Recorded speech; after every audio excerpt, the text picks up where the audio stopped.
ഇന്നത്തെ വീഡിയോയിലേക്ക് എല്ലാവർക്കും സ്വാഗതം. ഇനി നമുക്ക് വീഡിയോയിലോട്ട് പോവാം. ഒരു പാൻ വെച്ചിട്ടുണ്ട്. ഇതിലേക്ക് ശാല എണ്ണ ഒഴിച്ചു കൊടുക്കാം. എണ്ണ ചൂടാകുമ്പോഴത്തേക്ക് ഉഴുന്നും പരിപ്പിട്ട് കൊടുക്കാം.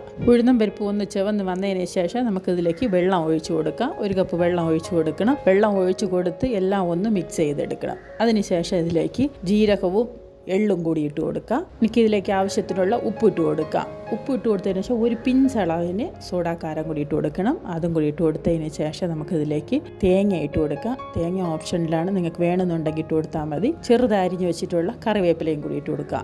ഇതെല്ലാം കൂടി ഒന്ന് നല്ലതുപോലെ ഒന്ന് തിളക്കണം. അതിനുശേഷം നമ്മൾ ഒരു കപ്പ് പച്ചരിപ്പൊടി, പത്തിരിക്ക് ഇടിയപ്പത്തിനുള്ള പച്ചരിപ്പൊടിയാണ് എടുത്ത് വെച്ചിട്ടുള്ളത്. അതിനെ കൂടി ഇതിലേക്ക് തട്ടി നമ്മൾ കുറേശ്ശെ തട്ടി ഒന്ന് ഇളക്കി കൊടുത്തുകൊണ്ടിരിക്കുന്നു. ഇടിയപ്പത്തിനൊക്കെ കുഴച്ചെടുക്കൂലേ, അതേപോലെയാണ്.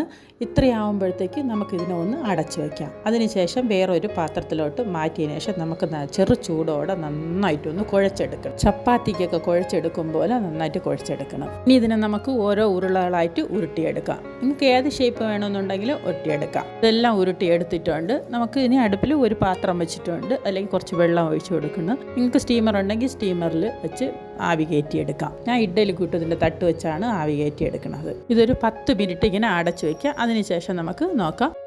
10 മിനിറ്റ് കഴിഞ്ഞിട്ടുണ്ട്. നമുക്ക് നോക്കാം. ഇതെല്ലാം നല്ലതായിട്ട് വെന്തിട്ടുണ്ട്. ഇനി നമുക്ക് ഇതിനെ ഒരു പാത്രത്തിലോട്ട് മാറ്റി കൊടുക്കാം. പാത്രത്തിലോട്ട് മാറ്റി കൊടുത്തിട്ടുണ്ട്. ഇനി ഇതിലേക്ക് നമുക്ക് കുറച്ച് പൊടിയുണ്ട്. അത് പൊടി വന്ന് നിലക്കടല പൊടിയാണ്.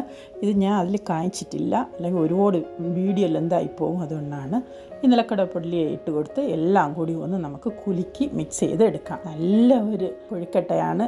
കടമ്പയെന്നും പറയും, കൊഴുക്കട്ടയെന്നും. എല്ലാവരും പറ്റുമെന്നുണ്ടെങ്കിൽ ഒന്ന് ചെയ്ത് നോക്കുക. ബ്രേക്ക്ഫാസ്റ്റിനായാലും ഡിന്നറിനായാലും ഇത് കഴിക്കാൻ കൊള്ളാം. മക്കളൊക്കെ സ്കൂൾ വിട്ട് വന്നാൽ ഇത് ചെയ്ത് കൊടുക്കാം. ഇത് ആവിയിൽ വേവിച്ചെടുത്തതാണ്. ഇനി അടുത്ത വീഡിയോയിലേക്ക് കാണാം. Bye bye.